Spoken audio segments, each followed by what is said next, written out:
The day I served the HOA president with a trespassing notice for her own lake parade on my property was the first time I ever saw Brenda McMillan speechless.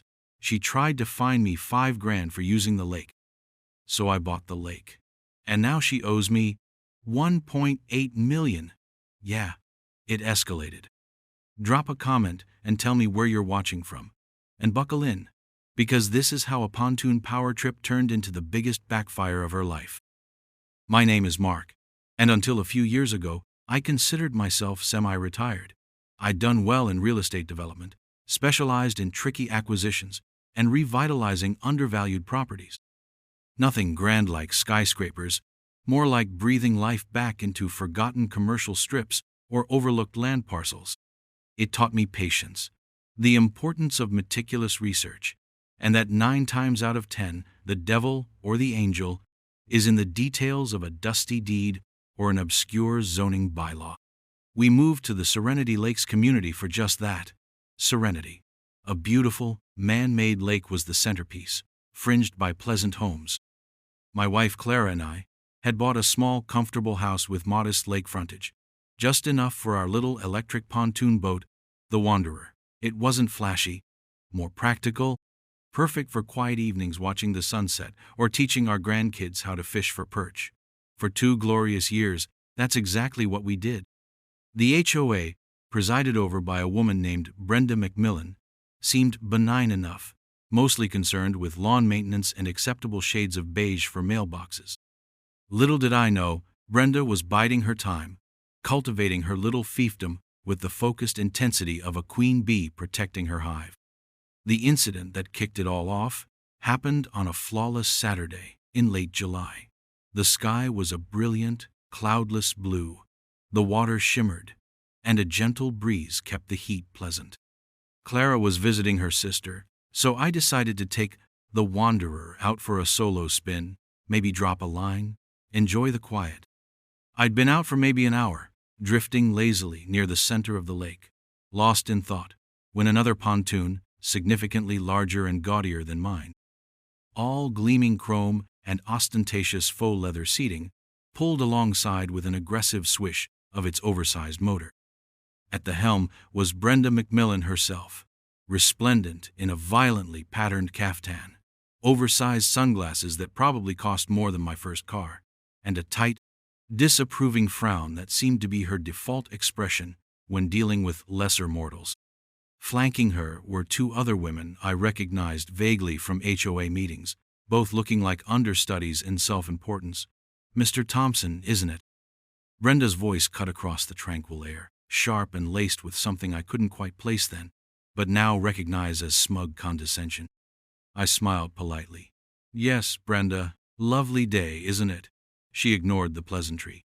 Are you aware, she began, her voice rising slightly, that use of the lake for pontooning activities is reserved for members of the Serenity Lake Preservation Club? I blinked. The what now? Preservation Club? I haven't heard of it. Is it new? I was genuinely perplexed. I paid my HOA dues, kept my property immaculate.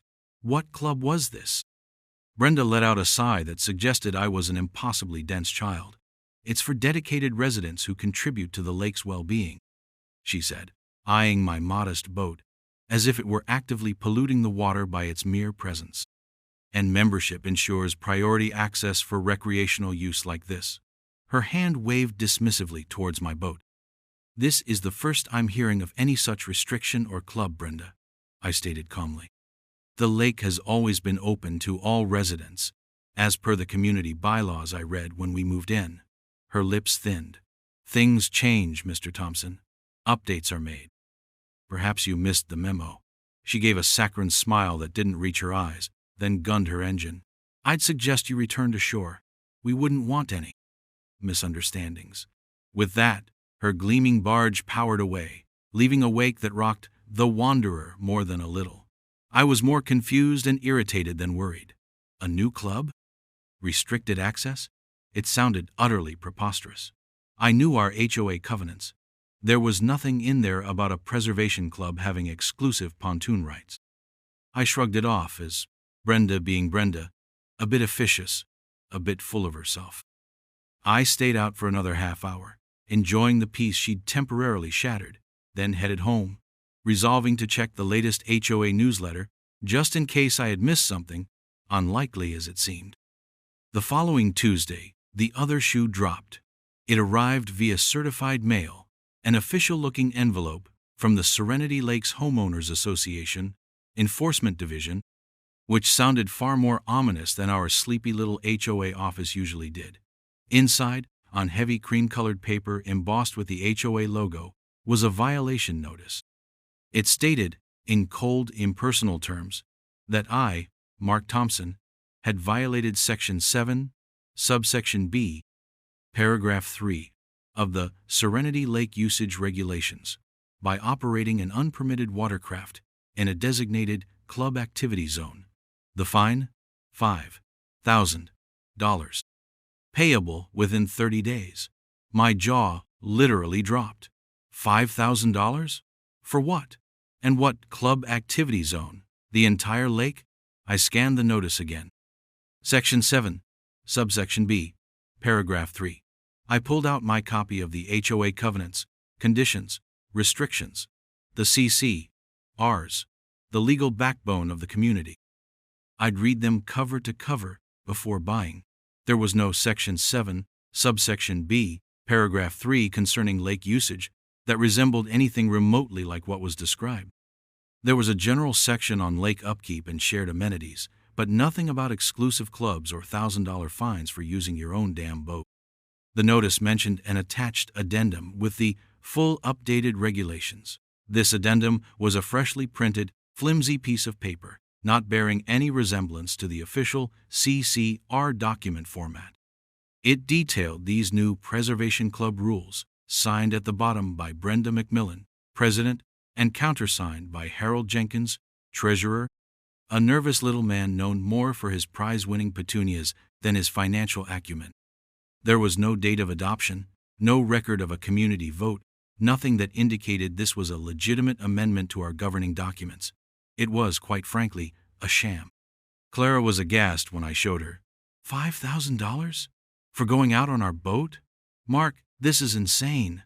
Brenda can't just invent rules and fine people. That was my sentiment exactly. My initial reaction was outrage, pure and simple. My second was a grim sort of determination. This wasn't just an absurd fine. This was an abuse of power, a blatant overreach. And if Brenda McMillan thought I was just going to roll over and write a check for her Phantom Club's coffers, she had severely, catastrophically underestimated me. That evening, I didn't just reread our CCRs. I practically memorized them, cross-referencing them with state laws governing HOAs. The seeds of a plan, a very audacious plan, were beginning to germinate in the fertile ground of my indignation. This wasn't going to be about just getting a fine waived. Oh no. This was going to be about principle. And if there's one thing my career taught me, it's that principles, when properly leveraged, can move mountains, or, in this case, perhaps even acquire lakes. The first step, of course, was to try the conventional route. I drafted a polite but firm letter to the HOA board, formally appealing the fine, pointing out the discrepancies with the official CCRs, and requesting clarification on the legitimacy and adoption process of these so-called Serenity Lake Usage Regulations and the mysterious Preservation Club. I sent it via registered mail. Return receipt requested, ensuring there was a paper trail. For 2 weeks, silence. Not a peep. I knew HOA boards could be slow, but this felt deliberate. My polite follow-up emails went unanswered. My calls to the HOA office were met with a flustered receptionist, a young woman named Tiffany, who always sounded like she was on the verge of tears and could only parrot, "Mrs. McMillan handles all lake-related inquiries, and she's in a meeting." Brenda, it seemed, was perpetually in a meeting. Finally, I cornered a board member, George Peterson, a retired accountant who lived a few streets over, while he was out walking his aging golden retriever. George was a decent enough fellow, generally conflict-averse. When I broached the subject of the fine and the Preservation Club, He shifted uncomfortably. "Well, Mark," he began, avoiding eye contact. "Brenda, she's very passionate about the lake. Says it needs protecting. This club, it's her initiative. Raises funds for, beautification." I pressed him. "But George, are these rules legitimate? Were they voted on? Are they part of our official CC rupees? Because a $5,000 fine feels less like beautification and more like extortion." George sighed, finally looking at me with a sort of weary resignation. "Look, Mark, between you and me, Brenda pretty much runs the show. She convinced a majority of the board that this was necessary. The club has its own accounts, supposed to be for lake projects. As for the rules, well, she presented them as an urgent operational update. Most of us just went along. It's easier than arguing with Brenda." His words, intended perhaps to pacify, only fueled my resolve. Easier for them meant unjust for me, and potentially for others. It confirmed my suspicion. Brenda was operating her own little dictatorship, and the board was either complicit or too cowed to object. The club account sounded fishy, especially if it wasn't transparently reported in the main HOA financials. This was when my professional instincts kicked into high gear. If the HOA was going to play fast and loose with its own rules, then it was time to look beyond the HOA, to the very foundation of their perceived authority over the lake. Most man-made lakes and developments like ours have a somewhat complex ownership history. Sometimes the developer retains ownership. Sometimes it's deeded to the HOA. Sometimes it's dedicated to the county or a special district. What if, I wondered, Brenda's claim to control the lake wasn't as solid as she thought? My first port of call was the county recorder's office. Armed with our community's plat maps and legal descriptions, I spent the better part of a day sifting through digital archives and dusty old deed books. My experience in real estate meant I knew what I was looking for: chains of title, easements, dedications, and any encumbrances on the property that constituted Serenity Lake. The deeper I dug, the more intriguing it became. The original developer, a company called Lakeside Living Inc., had indeed platted the subdivision and created the lake back in the late 1970s. They had recorded covenants that established the HOA. However, the specific deeds transferring ownership of the lake bed itself to the HOA were conspicuously absent. There were easements for access granted to homeowners, yes, but outright ownership? It wasn't clear. Lakeside Living Inc. had gone bankrupt in the mid-1980s, a common tale for developers during that era's recession. Their assets would have been sold off or transferred. But to whom? And did that include the lake? Or had it become an orphaned asset, its ownership muddled by the bankruptcy proceedings?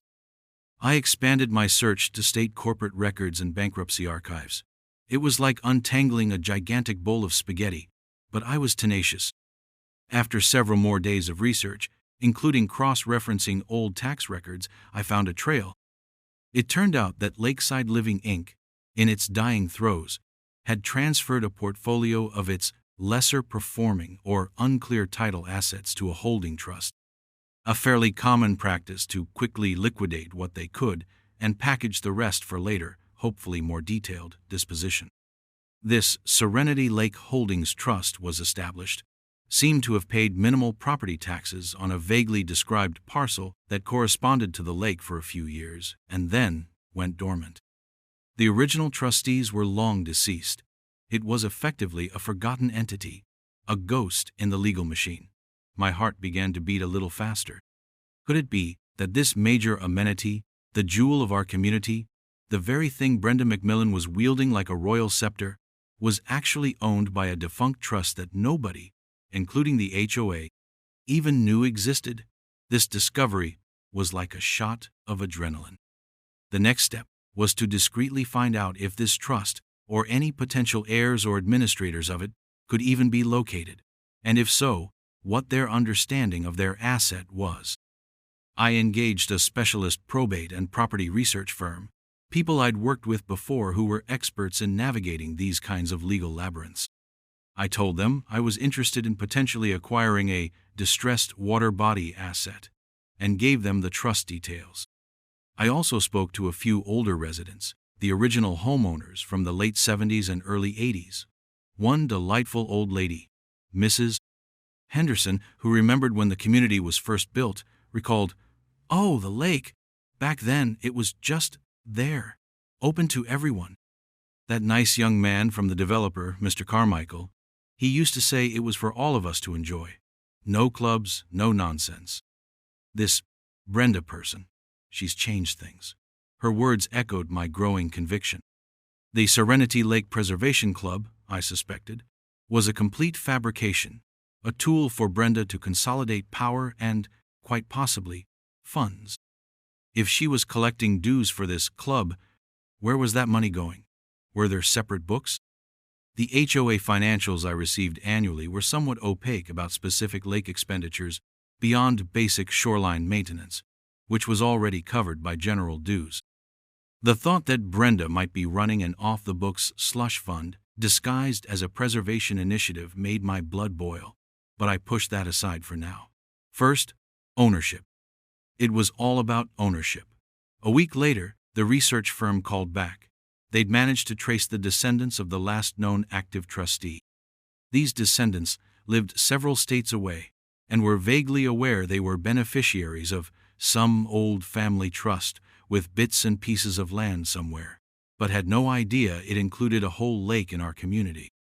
To them, it was a minor, forgotten line item in a dusty old file, occasionally generating a tiny tax bill that their family lawyer just paid. They had no emotional attachment to it, no interest in managing it, and certainly no knowledge of a pontoon-regulating HOA president named Brenda McMillan. When my intermediary discreetly inquired if they might be interested in divesting themselves of this distant, nebulous asset, their preliminary response was cautiously optimistic. They were, in essence, happy to be rid of a complication they barely knew they had. A grin, wide and genuine, spread across my face. "Brenda," I murmured to myself, looking out at the shimmering water of her supposed kingdom, "you have no idea what's coming." The moment the researchers confirmed the descendants of the original trustees were willing to sell their interest in the Serenity Lake Holdings Trust, I knew I had her. It wasn't just about the $5,000 fine anymore, or even about Brenda's petty tyranny. It was about rectifying a fundamental injustice, and, I won't lie, the sheer, exquisite irony of it all was incredibly appealing. The process of acquiring the trust, and thereby the lake, was something I was uniquely equipped to handle, thanks to my career. I knew it would require patience, discretion, and a good lawyer. The first call I made was to Sarah Evans, a sharp, no-nonsense attorney specializing in complex property and corporate law. I'd worked with Sarah on a couple of intricate deals in the past, and I trusted her implicitly. I laid out the whole story: Brenda, the pontoon, the bogus fine, the HOA stonewalling, my research into the lake's ownership, and my audacious plan. Sarah listened intently, a slight smile playing on her lips as I recounted Brenda's pontoon power play. When I finished, she leaned back in her chair. "Mark," she said, the smile growing wider, "this is monumentally bold and potentially gloriously messy. Are you absolutely sure you want to go down this road? Buying an entire lake to settle a score with an HOA president? It's a bit like using a tactical nuke to swat a fly." I chuckled. "Perhaps, Sarah, but this fly has been buzzing in everyone's ear for too long, and it's drawing blood. Besides, it's not just a score anymore. It's about principle. And honestly, owning a lake could be a decent long-term investment if managed properly for the community. Plus, the image of Brenda's face when she found out was a powerful motivator," I privately admitted. Sarah nodded. "All right, principle it is, and maybe a little bit of spectacularly satisfying revenge. I'm in. Let's form a new LLC for you, something nondescript, to make the purchase. Keep your name out of it until you're ready for the grand reveal." We settled on Watershed Properties LLC. Anonymous, bland, perfect. The negotiations with the trust's beneficiaries were delicate. They were, understandably, a little surprised that someone was actively pursuing this forgotten asset.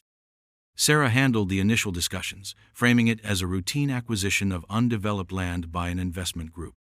We didn't want to alarm them or signal that this lake was the central feature of a thriving, high-value residential community.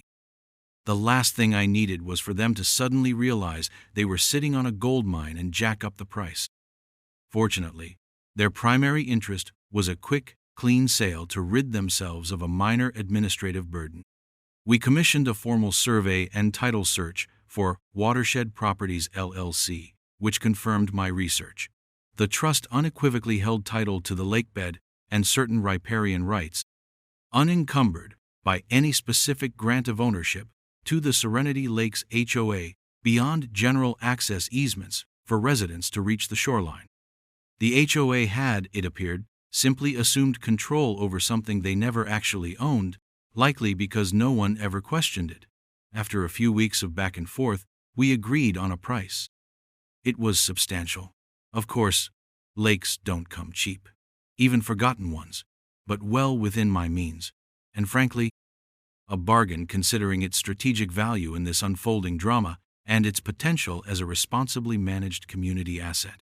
Clara was incredibly supportive, if a little wide-eyed. "So you're actually going to own the lake?" she'd asked one evening. "The whole thing?" I grinned.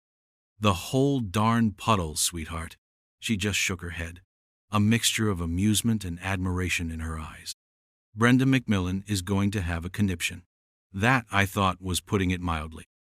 While Sarah worked on finalizing the purchase agreement for Watershed Properties LLC, I continued my own meticulous preparations.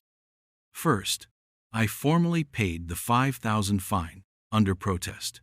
I sent the check with another registered letter, stating that while I maintained the fine was illegitimate, I was paying it to avoid further punitive actions or liens, pending a full investigation and potential legal challenge. This served two purposes. It lulled Brenda into a false sense of victory, making her think I'd caved, and it established my damages for any future lawsuit against the HOA for wrongful fining. Brenda, I heard through the grapevine, specifically from George Peterson's wife, who was a friend of Clara's and no fan of Brenda's autocratic style, was insufferably smug about it. See? She'd apparently gloated at the next informal board get-together. Mr. Thompson finally saw reason. People just need to understand who's in charge for this community to run smoothly. Oh, Brenda, you have no idea. While the legal paperwork for the lake acquisition slowly churned through the system, these things take time. I became an avid photographer and videographer. Every time Brenda's Serenity Lake Preservation Club held an event, which was surprisingly frequent now that they felt emboldened, I was there, discreetly documenting. Pontoon parties, kayak races, even members-only swimming sessions in the choicest spots. I logged dates, times, approximate numbers of participants, and even, where possible, identified specific board members gleefully partaking in their exclusive access on what was, unbeknownst to them, about to become my private property. Each photo, each snippet of video, was another nail in the coffin I was building for Brenda's reign. My neighbors probably thought I was losing my mind, or perhaps developing a bizarre fixation on lake activities. I'd see them giving me curious looks as I sat on my deck with a long-lens camera or walked the shoreline path with a camcorder. Let them wonder. The closing on the lake happened on a gray Tuesday in late September. No fanfare, just me, Sarah, and a mountain of paperwork signed on behalf of Watershed Properties LLC. When Sarah handed me the finalized recorded deed, I felt a profound sense of satisfaction, mixed with a little bit of disbelief. I, Mark Thompson, now owned Serenity Lake. The sheer audacity of it still amazed me. For a few days, I did nothing. I just savored the knowledge.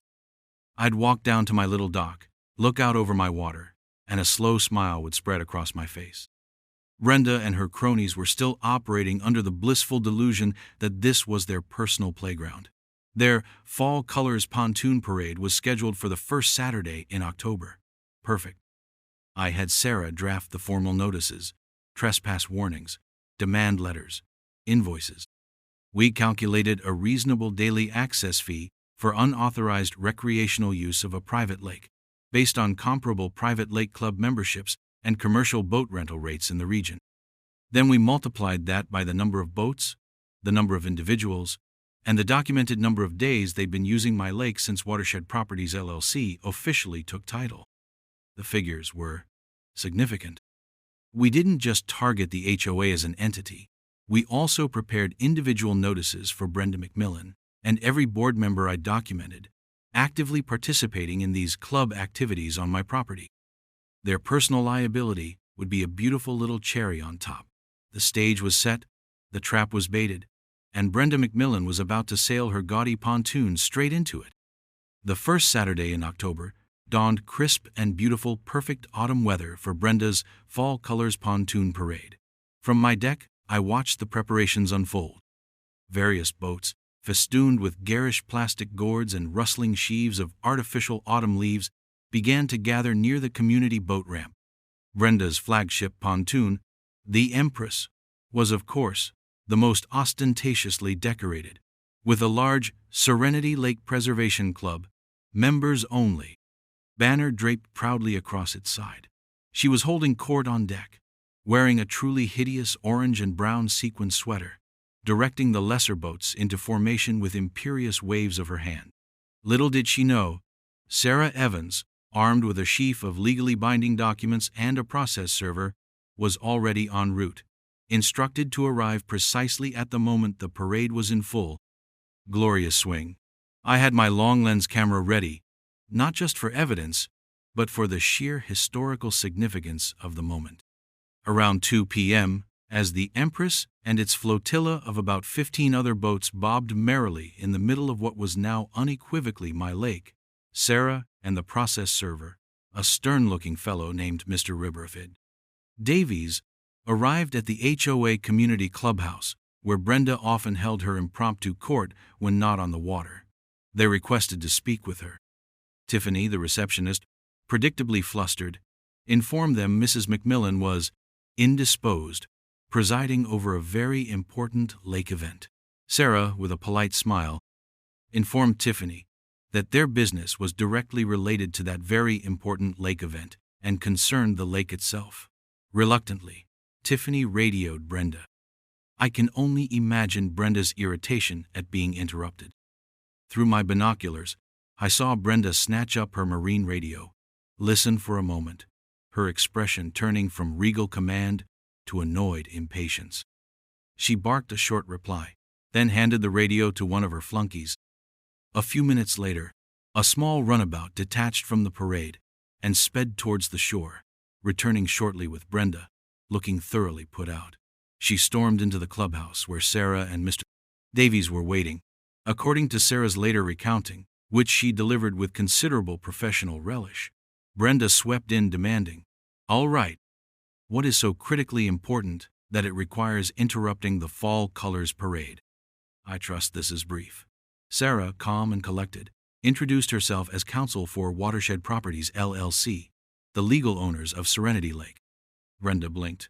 Watershed Properties? Never heard of them. And we own this lake? Or at least the HOA does, which is me. What is this nonsense? Sarah simply smiled and said, "Perhaps you'd like to examine these documents, Mrs. McMillan." Mr. Davies then stepped forward and formally served Brenda, in her capacity as HOA president, with a thick envelope. He then proceeded to serve her with another, identical envelope, addressed to her personally. Brenda snatched them, a look of utter bewilderment on her face. She tore open the one addressed to the HOA. Her eyes scanned the first page. Her perfectly applied lipstick seemed to mow in confusion. Then her jaw tightened. She flipped through the pages, her face draining of color with each one. The demand letter clearly stated that Serenity Lake was private property, owned by Watershed Properties, LLC. It detailed numerous instances of trespass by the HOA and its Serenity Lake Preservation Club. It included an itemized invoice for unauthorized usage, docking, and environmental impact assessment based on their activities since the date of my purchase. The total demanded from the HOA, a cool $1.8 million. Then, she ripped open the personal envelope.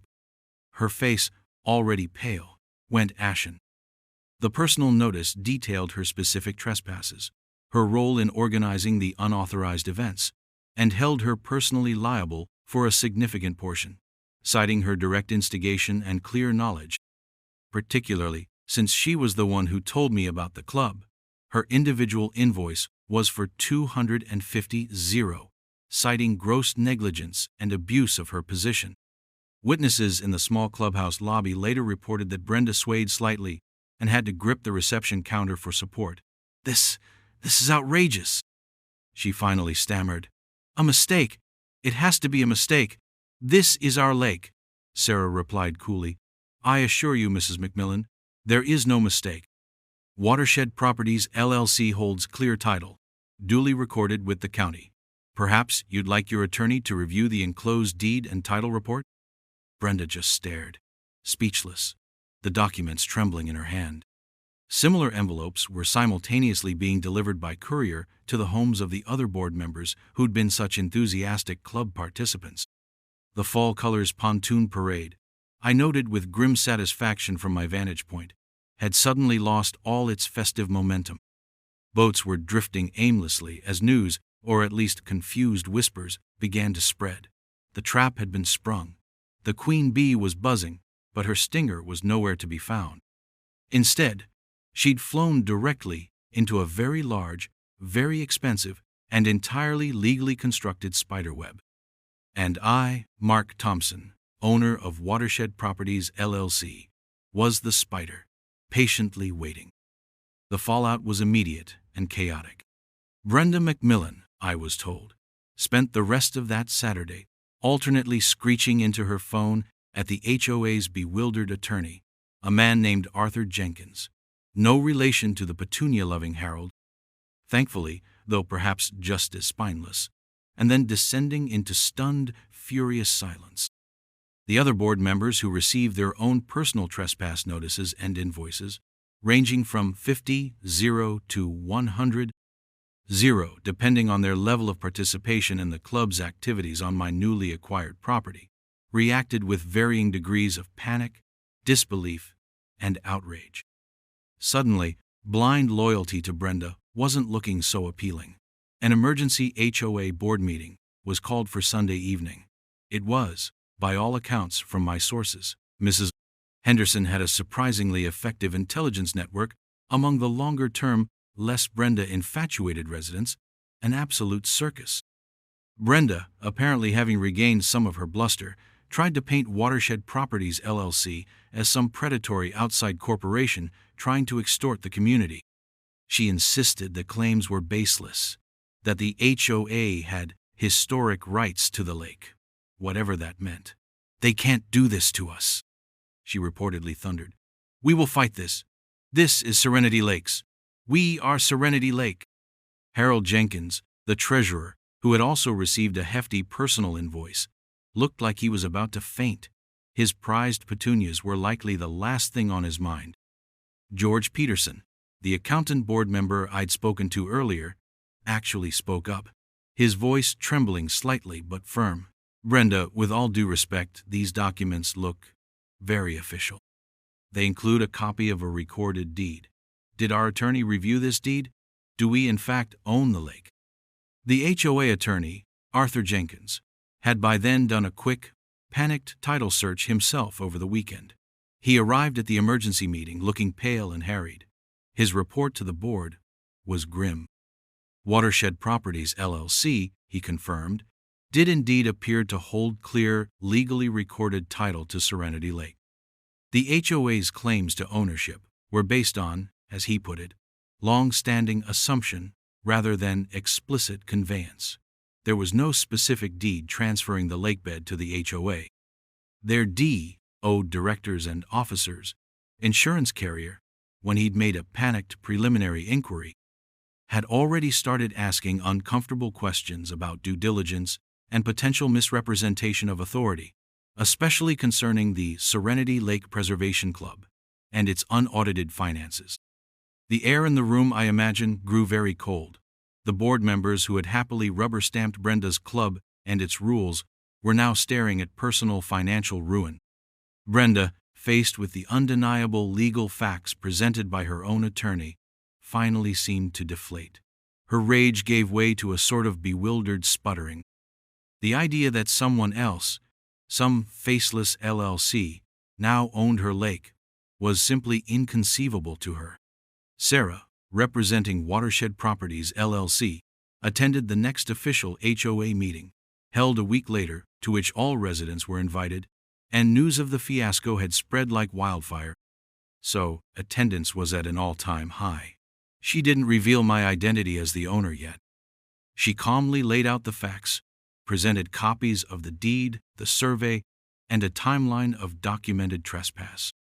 She also politely inquired about the Serenity Lake Preservation Club's financials and its legal standing, noting its apparent lack of formal registration or transparent accounting practices, hinting that further investigations into potential financial irregularities might be forthcoming if the trespass issue wasn't resolved amicably.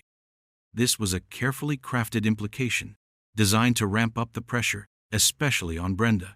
The atmosphere in the community hall was electric. Residents were shocked, angry, confused. Some directed their anger at this new owner, but many, especially those who had chafed under Brenda's rule or had been excluded by her club, began to turn their glare towards Brenda herself. The murmurs grew louder.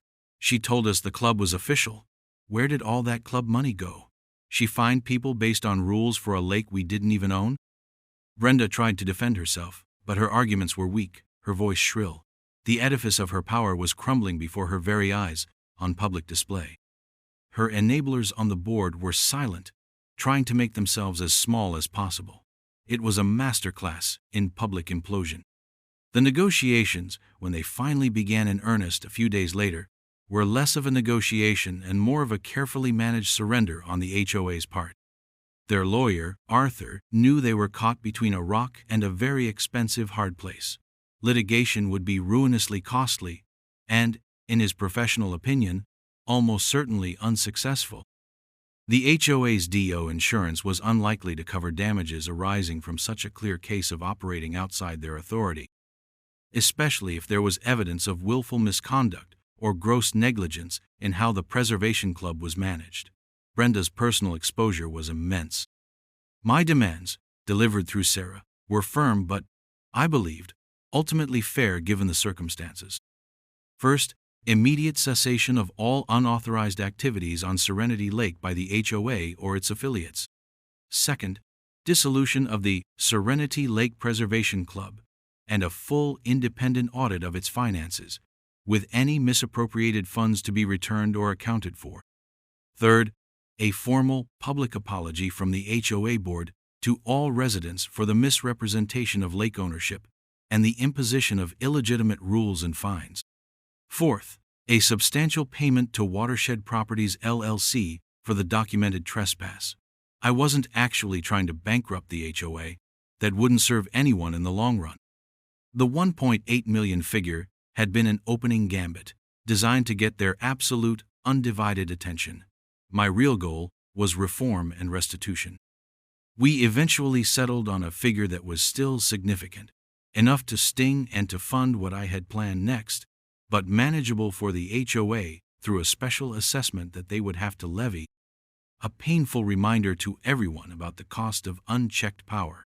For Brenda McMillan and the most complicit board members, the personal invoices remained, though Sarah negotiated them down to amounts that would be severely painful but perhaps not lead to personal bankruptcy, unless they fought, in which case all bets were off.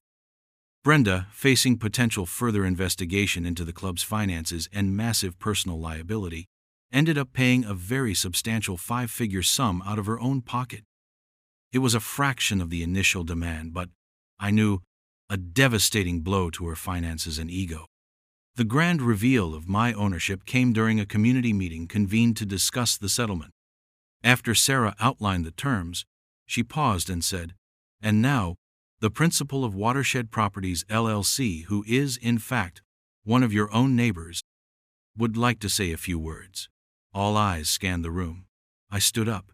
You could have heard a pin drop. Then a collective gasp. Brenda, who was present but sitting in the back, looking diminished and haggard, simply stared, her mouth agape.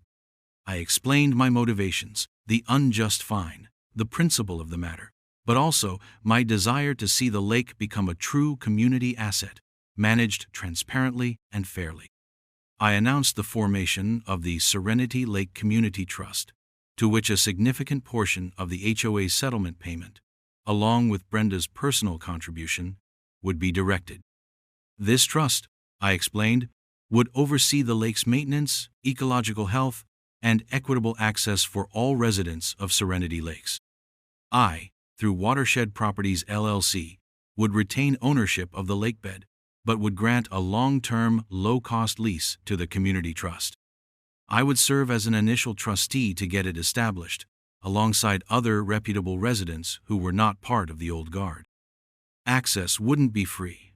A modest annual household fee, far less than Brenda's club dues, would go to the trust to fund its work, but it would be fair, transparent, and for everyone.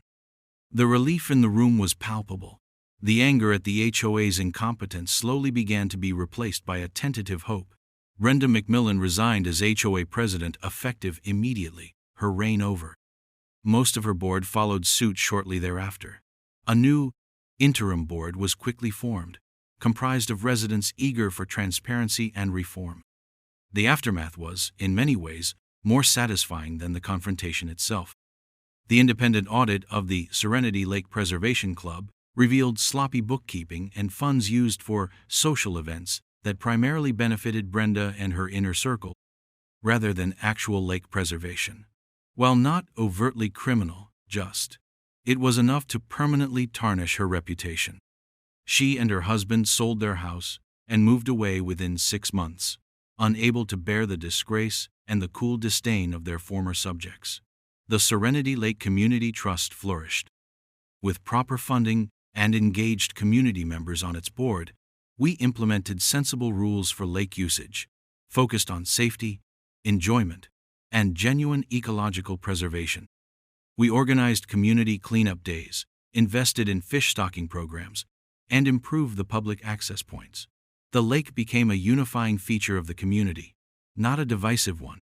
My $5,000 fine, which I'd paid under protest, was formally rescinded by the new HOA board, and the money was donated to the community trust as its first official act, which I thought was a nice touch.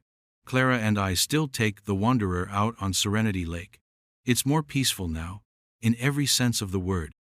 Sometimes, I look out over the water, my water in title, but our water in spirit, and I can't help but smile.